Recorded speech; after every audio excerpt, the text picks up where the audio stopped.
Moçambicanas, moçambicanos, operários, camponeses, combatentes, povo moçambicano, o Comitê Central da Frelimo proclama solenemente a independência total e completa de Moçambique. A voz que nós acabamos de ouvir é de Samora Machel, um dos líderes de uma organização chamada Frelimo, a Frente de Libertação de Moçambique, que, no dia 25 de setembro de 1964, realizou uma série de ataques a prédios administrativos e militares.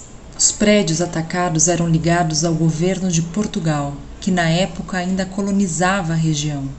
E esse foi o começo da luta que o povo de Moçambique travou durante 10 anos contra seus colonizadores portugueses. Hoje, nós vamos falar um pouco sobre essa história de luta, união e independência.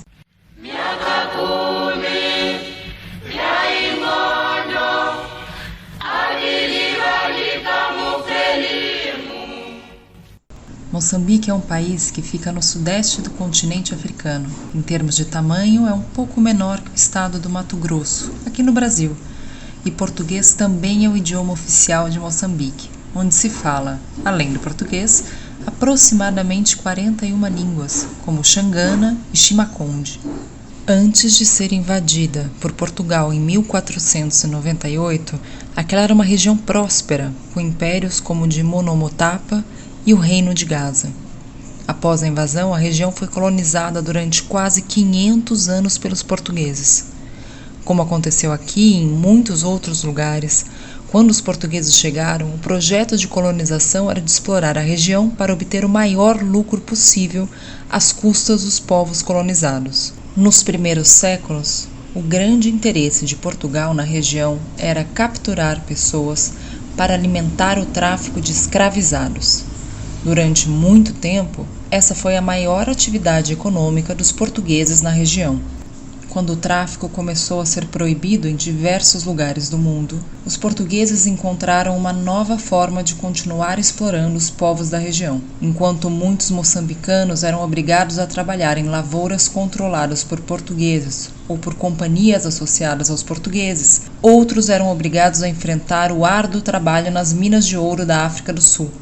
As empresas mineradoras pagavam para Portugal uma taxa por esses trabalhadores, e essa era uma das principais fontes econômicas do governo colonial. Ou seja, embora o tráfico de escravizados tivesse sido formalmente proibido, o povo de Moçambique continuava sendo escravizado pelos interesses da colônia. Esse domínio de Portugal não aconteceu de forma pacífica, claro.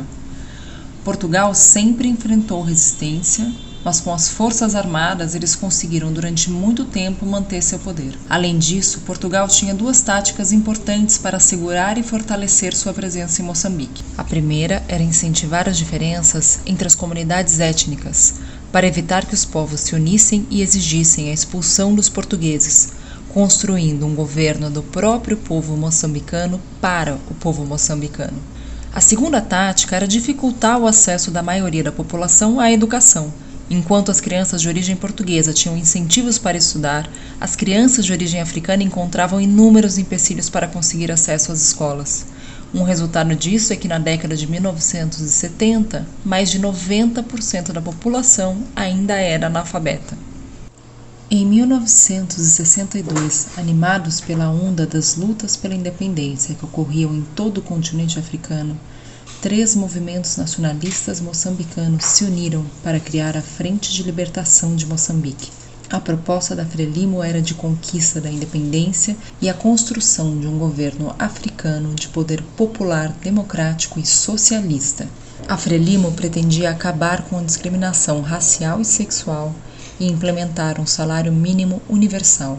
Conscientes de que uma das táticas de Portugal para evitar uma revolução popular havia sido impedir que a maior parte da população tivesse acesso à educação, a Frelimo pretendia erradicar o analfabetismo e ampliar o acesso de todos aos estudos. A Frelimo tinha um inimigo gigante pela frente.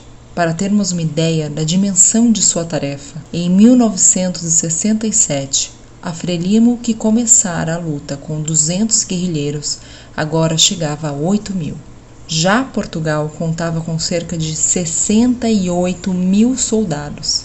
Foram 10 anos em que a luta da Frelimo não se dava apenas com armas, mas também disseminando conhecimento entre camponeses e operários, um conhecimento que permitiu a vitória de um povo contra um opressor que parecia muito mais forte.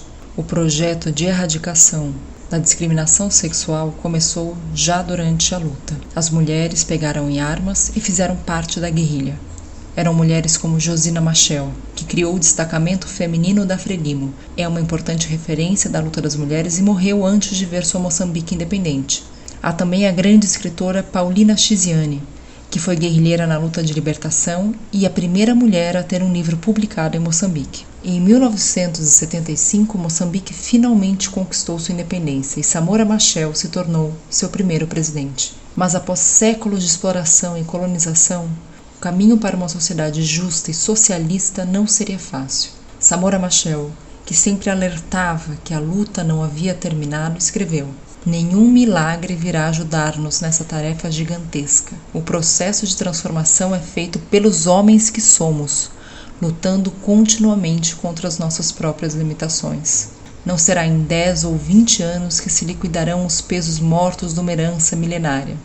Os valores, os gostos, as concepções que vêm do passado, ainda que contrárias à linha, contrárias à nossa vida, contrárias ao progresso, continuam fortes. A luta abalou-os, mas ainda é muito cedo para cantarmos vitórias. Este combate político terá que se prosseguir durante dezenas de anos. A história da Frelimo nos ensina que a luta pode ser longa, mas com união, conhecimento e solidariedade, ela é possível. MTST, a luta é pra valer."